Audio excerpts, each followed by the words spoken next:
उपस्थित बंधू आणि भगिनींनो, महाराष्ट्राचे अत्यंत लाडके नेते अजितदादा पवार यांचं स्मरण करून आज सुनेत्रा अजितदादा पवार यांच्या निवडणुकीच्या प्रचाराला आम्हाला यावं लागलेलं आहे.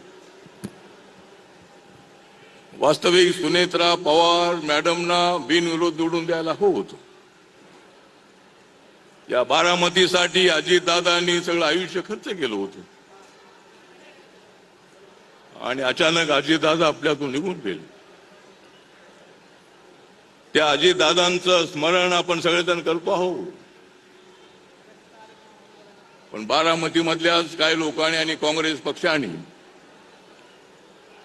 परवा महिला आरक्षण बिल लोकसभेमध्ये आलं होतं आणि त्या महिला आरक्षण बिलाला या काँग्रेसने विरोध केला. ज्या काँग्रेसने महिलांना आरक्षण मिळण्यासाठी दिलेला एक होका, त्या काँग्रेसचा या निवडणुकीमध्ये करून टाका खोका.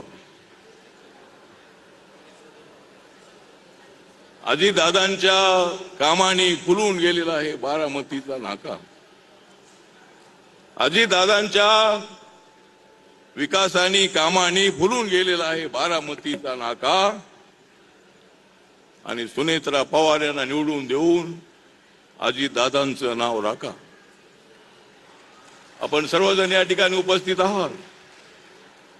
माननीय मुख्यमंत्री देवेंद्र फडणवीस साहेब आता जिथं आलेले आहेत आणि 5 वाजता वेळ संपणार आहे. त्यामुळे मी रिपब्लिकन पार्टी ऑफ इंडियाचा अध्यक्ष म्हणून डॉक्टर बाबासाहेब आंबेडकरांच्या विचाराशी एकनिष्ठ राहून माननीय नरेंद्र मोदींच्या नेतृत्वाखाली रिपब्लिकन पक्ष हा एनडीए मध्ये आहे, सत्तेमध्ये आहे आणि तिसऱ्यांदा मी नरेंद्र मोदी सरकारमध्ये मंत्री आहे. अजितदादांशी माझे फार जवळचे संबंध होते. अजितदादा स्पष्ट वक्ते होते. एखादं काम होत नसेल तर ते नाही म्हणून सांगणारे अजितदादा होते आणि होणारी कामं ते करत होते. आज सुनेत्रा पवार यांच्यावरती निवडणूक लढण्याची पाळी आली आणि आज त्या मैदानामध्ये उभे आहेत अजितदादांचं अपूर्ण राहिलेलं काम पूर्ण करण्यासाठी. सुनेत्रा पवार जी आहेत, पार्थ आहे, यश आहे आणि आम्ही सर्वजण आहोत. राष्ट्रवादी काँग्रेस पक्ष आहे, भारतीय जनता पक्ष आहे, आरपीआय आहे. आम्ही सर्वजण आपल्या सोबत आहोत. सुनेत्रा ताई आणि रिपब्लिकन पक्षाच्या तमाम लोकांना माझं आव्हान आहे, यावेळेला प्रचंड मताने सुनेत्रा दिदींना आपल्याला निवडून द्यायचं आहे. बाबासाहेबांचा पक्ष जो आहे, ज्या काँग्रेस पक्षाने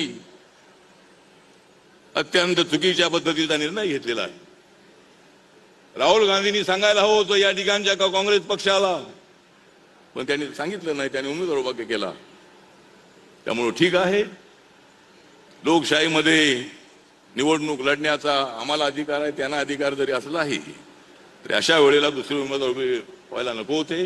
पण ठीक आहे, माझा जो पक्ष आहे रिपब्लिकन पक्ष, बाबासाहेबांच्या विचाराचा पक्ष, छत्रपती शिवाजी महाराजांना मानणारा पक्ष, महात्मा ज्योतिबा फुलेंना मानणारा पक्ष, या पक्षाचा सुनेत्रा ताई आपल्याला पूर्णपणे पाठिंबा आहे. आरपीआयच्या कार्यकर्त्यांनी सर्वांना कामाला लागायचं आहे आणि सुनेत्रा ताईंना प्रचंड मतांनी निवडून द्यायचं आहे. एवढंच या प्रसंगी आवाहन करतो आणि माझे 2 शब्द संपवतो. जय भीम, जय भारत, जय महाराष्ट्र. धन्यवाद.